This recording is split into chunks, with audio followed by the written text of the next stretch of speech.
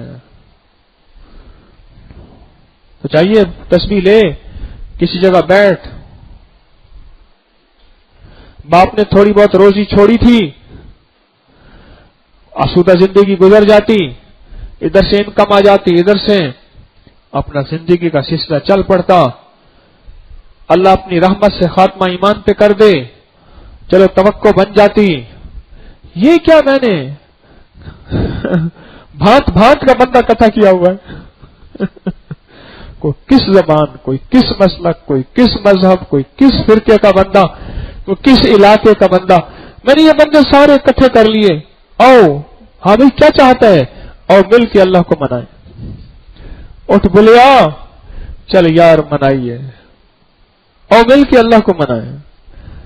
کہ بھانت بھانت کے بندے اکٹھے کر لیے، کیوں؟ اس لیے کہ میرے ذمے صرف غار کی عبادت نہیں، میرے ذمے پوری امت ہے، پورا عالم ہے، ساری انسانیت ہے، اور ساری انسانیت کے سارے نظام پہ میرا حق ہے، ان لوگوں کا میرے ذمے ہے، مجھے ادا کرنا ہے۔ اور اگر میں آپ حضرات کو خدمت کر رہا، آپ کے لیے پانی، بجلی، رہائش، یہ ٹوٹی پھوٹی جتنی بھی ہے، تو میں آپ پہ احسان نہیں کر رہا، یہ تو میرے ذمے ہے۔ باپ کبھی احسان نہیں جتاتا، یہ میرے ذمے ہے۔ مزدور کبھی احسان نہیں جتاتا، اسے پتا ہے میرے ذمے ہے، میں نے مزدوری لینی ہے۔ اور ویسے بھی میں کمیشن ایجنٹ ہوں، اللہ پاک کے سامنے آپ کو پیش کر دوں گا، کہوں گا مولا کمیشن۔ ہاں، وہ ایک ہمارے ساتھ ہوتا تھا ایک چاولوں والا، چاول، گھی، مسالہ، تو دیہات کے شادیوں والے اس پہ شادیوں کے چاول لینے آتے تھے، اور بڑا باورچی لے کے آتے تھے، اور باورچی آتے ہی ہاتھ میں چٹکی کاٹ لیتا تھا، ایسے ہاتھ ملاتا تھا نا، او جناب حاجی صاحب کیا حال ہے، چٹکی کاٹ لیتا تھا۔ چٹکی سے مراد ہے کہ میرا کمیشن کا خیال کرنا، میرا تو وہ کمیشن ہے، مولا تیرے بندوں کو ٹوٹی پھوٹی تیری توفیق سے میں نے راہیں دکھائی تھی، میرا کمیشن سخی تیرے ہاں تو انصاف چلتا ہے، دنیا میں کمیشن ملتا ہی نہیں ملتا۔ اگر اتنے بندے اکٹھے کر کے لے آؤ۔ ہمارے ہاں ایک استاد ہوتے تھے، وہ کہتے تھے جو ٹیوشن پڑھانے کے لیے 10 لائے گا وہ خود فری پڑھے گا، جو 10 لائے گا، بولا میں اگر 10 لاؤں گا میری جنت فری ہوگی، میں تو کمیشن ایجنٹ ہوں، اور میں کبھی اپنے کمیشن کے لیے آپ کی خدمت کر رہا ہوں۔ آپ نے دیکھا نہیں کہ وہ حج پہ جانے والے جو پرائیویٹ ہوتے ہیں، پراپرٹی بیچنے والا کمیشن ایجنٹ ہوتا ہے، ادھر آپ سے ڈیل کرتا ہے، ادھر بندوں سے نہیں، ادھر آپ سے ڈیل، دونوں طرف سے ڈیل چل رہی ہے۔ ڈیل کر کے اس کے بعد وہ آپ کے ڈاکومنٹس ہیں، جناب یہاں انگوٹھا لگا دیں، یہاں دستخط کر دیں، آپ کو تحصیلدار کے سامنے پیش ہونا ہے، فلاں فلاں کرنا ہے، ڈاکومنٹس تیار، ڈاکومنٹس کے بعد مکان، پیسے لے کے یہ کیا، وہ گیا، تو کون میں کون، کمیشن ختم۔ تو ہماری ذمہ تو بہت اور ذمے ہیں۔ ہم نے سمجھا تھا کہ شاید بس ہم ہی سب کچھ ہیں، نہیں تو ہمارے ذمہ عالم، ہمارے ذمہ انسانیت، ہمارے ذمہ پوری امت، اس کو لے کے چلنا ہے۔ بڑے حوصلے رکھیں، بڑے نبی کی بڑی امت ہے، جیسے کہتے ہیں نا بڑے باپ کا بیٹا ہوں میں، بڑے نبی کی بڑی امت ہے، سردار الانبیاء، انبیاء کے سردار ہیں، تو بڑے نبی کی بڑی امت ہو کے چھوٹے حوصلے، بات تو نہ بنے، بڑے حوصلے رکھیں، اور امت کے ہر زندگی کے ہر نظام پہ ان کا حق ادا کریں، کوشش کریں، کر نہ سکیں کوشش تو کریں۔ کیا خیال ہے؟ میں نے کچھ جو نظام بتایا کوئی مشکل بتایا؟ اچھا، اتنے رمضان سے، یکم رمضان سے، بعض 15 شعبان سے، اور بعض میرے مخلصین آخری عشرے سے یہاں تشریف لائے، کوئی چیز آج تک میں نے ایسی بتائی جو ناممکن ہو؟ آپ کہیں سبحان اللہ، بات تو آپ کی ٹھیک ہے، لیکن ایسی چیز میرے خیال میں نہیں بتائی، بتا گیا ہوں تو میں دعویٰ نہیں کرتا، ایسی چیز نہیں بتائی جو ناممکن ہو۔ دیکھو، امت کے لیے آسانیاں پیدا کرو، جو بڑے بڑے کھانے نہ کھا سکے اسے پہلے کھچڑی پہ لگاؤ، کھچڑی پہ لگاؤ، نہیں لگاؤ، دلیا، کھچڑی، یہ ساگودانہ، ہلکی پھلکی غذائیں اس میں اس چیز پہ لگاؤ، اور یہ کرتے کرتے ایک وقت آئے گا کہ وہ ساری غذائیں کھانے والا ہوگا، اور ساری غذائیں پھر کھا کے ہضم کرنے والا، برداشت کرنے والا ہوگا۔ ہم تو سارے مریض ہیں، صدیاں ہوئی ہیں، 1000 سال پورا ہوا ہے اس امت کو اعمال کی زندگی سے کٹے اور ہٹے۔ 1000 سال، میں پورے احتیاط سے یہ بتا رہا ہوں، اس سے زیادہ ہو سکتا ہے، کم نہیں ہو سکتا۔ اس امت کو ہٹے اور کٹے ایمان اعمال کی زندگی اور ایک دوسرے کا احساس، اس امت کو 1000 سال سے زیادہ ہو گیا، 1000 سال سے زیادہ عرصہ ہو گیا، 1000 سال سے زیادہ عرصہ۔ تو جس 1000 سال سے زیادہ عرصہ ہو گیا، اسے آتے ہی بندہ ایسا بوجھ ڈالے وہ اٹھا ہی نہ سکے، ادھر گرمی کا بوجھ، ادھر روزے کی ذمہ داری، ادھر حبس نے اپنا کام دکھایا، ادھر بندہ کھانا چاہتا ہے کچھ کھا نہیں سکتا۔ جن دنوں میں دن کھلا تھا نا، تو میرے ساتھی بیٹھا بیٹھا اس کو فون آیا، ہاں جی کیا کرا، کھانا ختم ہو گیا، انہوں نے کہا پانی بچ گیا، کھانا ختم ہو، انہوں نے کہا آج دن کھلا ہے، بندے روٹی زیادہ کھا گئے۔ دن ذرا 2-3 دن پہلے نا آپ نے دیکھا بڑی ہوائیں چل رہی تھی، ٹھنڈی ٹھنڈی ٹھنڈی ٹھنڈی ہوائیں چل رہی تھی، تو پانی کم پیا گیا، ہمارا املی آلو بخارے کا مشروب بچ گیا، روٹیاں ختم ہو گئی، سالن ختم ہو گیا، مخلوق پڑ گئی۔ اب کون ان کو بچائے؟ واویلا تو بڑے کرتے ہیں لیکن کوئی بچا نہیں سکتا۔ اس نے کہا جی وہ روٹی ختم ہو گئی، فلاں چیز، میں نے کہا فلاں کرو، جلدی کرو جلدی کرو جلدی کرو، اتنا مجمع باقی رہ گیا۔ اچھا، اوہو، ہم نے تو اس کے اندازے سے مطابق پکایا تھا، وہ ختم ہو گیا۔ ہمارے ذمے ہے۔ میں تو پہلے دن سے آپ سے ندامت کر رہا ہوں کہ آپ کے شایان شان یہ فرش نہیں، شایان شان یہ غسل خانے نہیں، شایان شان یہ دسترخوان نہیں، شایان شان یہ زندگی نہیں، اس میں ندامت ہے۔ کیا کروں؟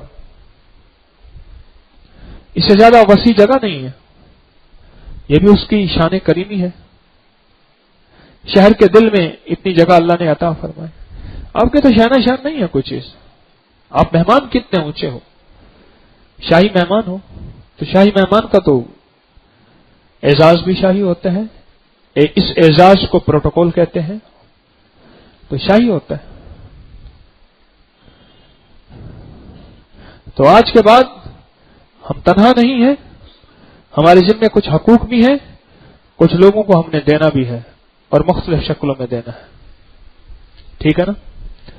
آج تاکرات، آج ہمارا ایک عمل چلے گا آیت کریمہ کا، لا الہ الا انت سبحانک انی کنت من الظالمین۔ اس کا مطلب معنی کیا ہے؟ حضرت یونس علیہ السلام نے اللہ پاک سے یہ ندامت کی تھی، استغفار ہے، ساری عبادتیں کی، اس ظالم نے اگر استغفار کر لیتا، ابلیس لعین نہ بنتا۔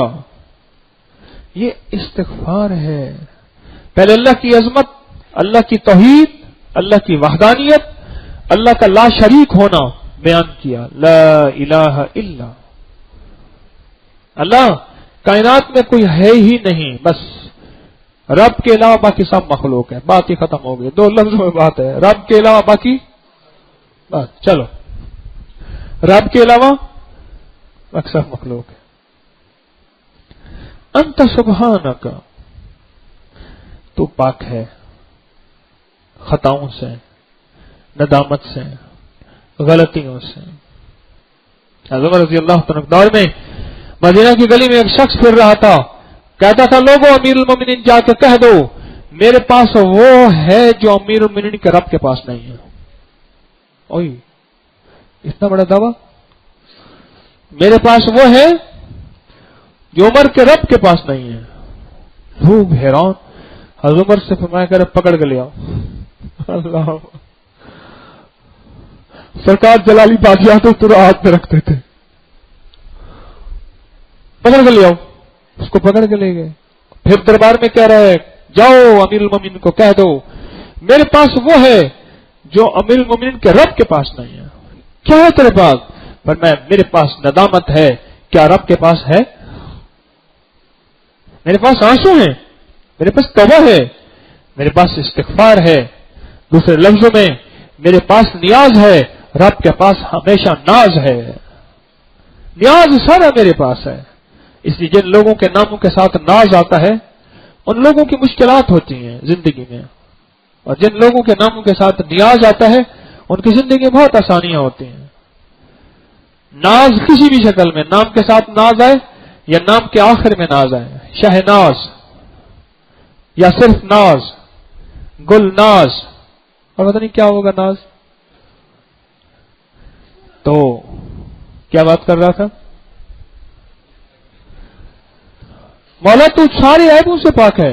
سبحانک انی میں بس ظالم ہو گیا، مجھ سے خطا ہو گئی، تو مہربانی کر دے. یہ بنیادی طور پہ آیت کریمہ کیا ہے؟ استغفار ہے، ندامت کے بول ہیں، اور پیغمبری بول ہیں اور قرآنی بول ہیں. یہ ندامت کے اصل یہ ندامت ہے. اللہ کی عظمت، اللہ کی وحدانیت، اللہ کی قوت، اللہ کی قدرت، اللہ کی صفات اور اللہ کی طہارت، اور یہ ندامت ہے انہیں اصل میں. تو آج کی طاق رات میں بیٹھ کے اس ندامت کے بولوں کو دل کی ندامت کے ساتھ، بول بھی ندامت والے اور دل بھی ندامت والا، ایک استغفار قلبی، ایک استغفار لسانی ہوتا ہے، ایک دل کا استغفار ہوتا ہے، ایک زبان کا استغفار ہوتا ہے. ہم نے دونوں استغفار آج اکٹھے کرنے ہیں ندامت کے ساتھ، ندامت کے ساتھ، ندامت کے ساتھ. اس پہ اللہ پاک غیب سے ہمارے کام بناتا ہے. رزق، عزت، وسعت، برکت، راحت، رحمت، خوشیاں، کامیابیاں، مسائل اور مشکلات کا حل، زندگی کی ناکامیوں کا حل، اس پہ اللہ کی رحمت متوجہ ہوتی ہے، اس کو ترس آتا ہے اور اللہ ہمارے کام بنا دیتا ہے. بنیاد ندامت ہے، بنیاد ندامت ہے. یہ ذکر آج ہم بیٹھ کے کریں گے. کیا خیال ہے اگر میں صرف آیت کریمہ کہتا اور اس کو تھوڑا سا کھولتا نا؟ اب پڑھنے کا انداز اور ہوگا، پہلے پڑھنے کا انداز اور تھا. سچ ہے. تو میں نے اس کی اہمیت کو تھوڑا سا کھولا تو اس کی اہمیت کھولتے ہی اس کا انداز مختلف ہو گیا. پتہ چلا اچھا یہ ندامت ہے اور اللہ کے سامنے. اور آج میں نے ندامت کا قصہ بھی سنایا آپ کو باجد بستامی رحمت اللہ علیہ کا، کہ تیرے اندر سے عبادت کی بو آ رہی ہے، ندامت کی بو نہیں آ رہی. 3 سال ایسے میرے گزرے کہ میں نے کوئی خطا نہ کیا.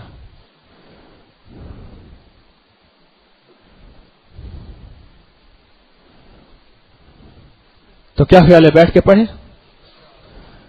کچھ وقفہ دے شروع کر دیں یا ابھی شروع کر دیں؟ آپ حضرات جیسے کہیں. ابھی شروع کر دیں؟ چلو. نستغفرک و نتوب الیک، نستغفرک و نتوب الیک، استغفر اللہ العظیم، لا حول ولا قوة الا باللہ العلی العظیم. آمین آمین برحمتک یا. بچھائیں گٹھلیاں بچھائیں.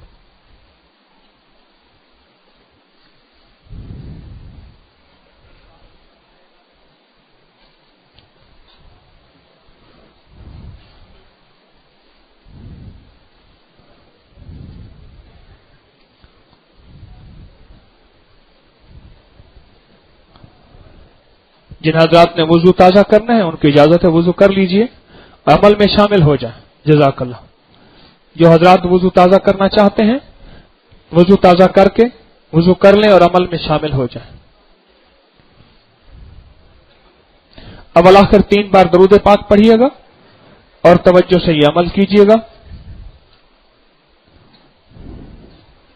پانی پینا ہے پانی پی لیں، تسلی سے پانی پی لیں، وضو تازہ کر لیں.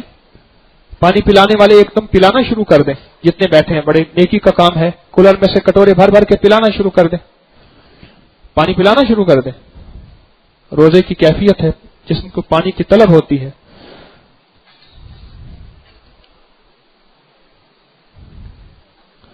فوراً پانی بھر بھر کے پلانا شروع کر دیں. جزاک اللہ. ہاں جی، فوراً پانی پئیں. جزاک اللہ. پانی پی لیں. وضو کرنا ہے وضو کر لیں، پانی پئیں، تسلی سے پئیں. انشاءاللہ چند لمحے ٹھہر کے ہم عمل شروع کر لیتے ہیں تاکہ آپ ذرا تھوڑا سا فریش ہو جائیں. بس گھٹلیوں کا زیادہ اوپر ڈھیر نہ لگائیں، جتنی ضرورت ہو اتنی بچھائیں.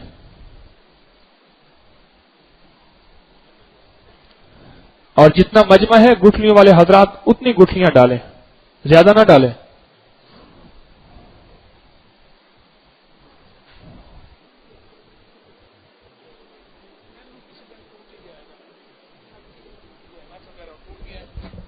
اگر مجھ پہ اعتماد کریں، آپ کو تسلی کے لیے نہیں کہہ رہا.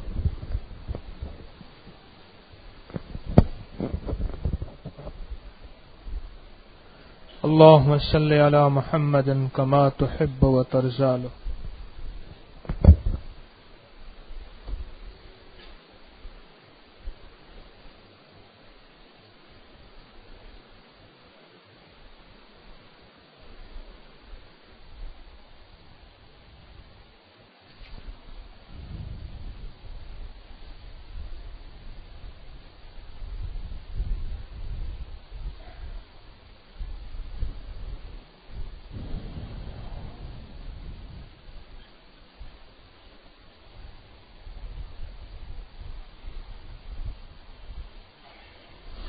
اللهم صل على محمد كما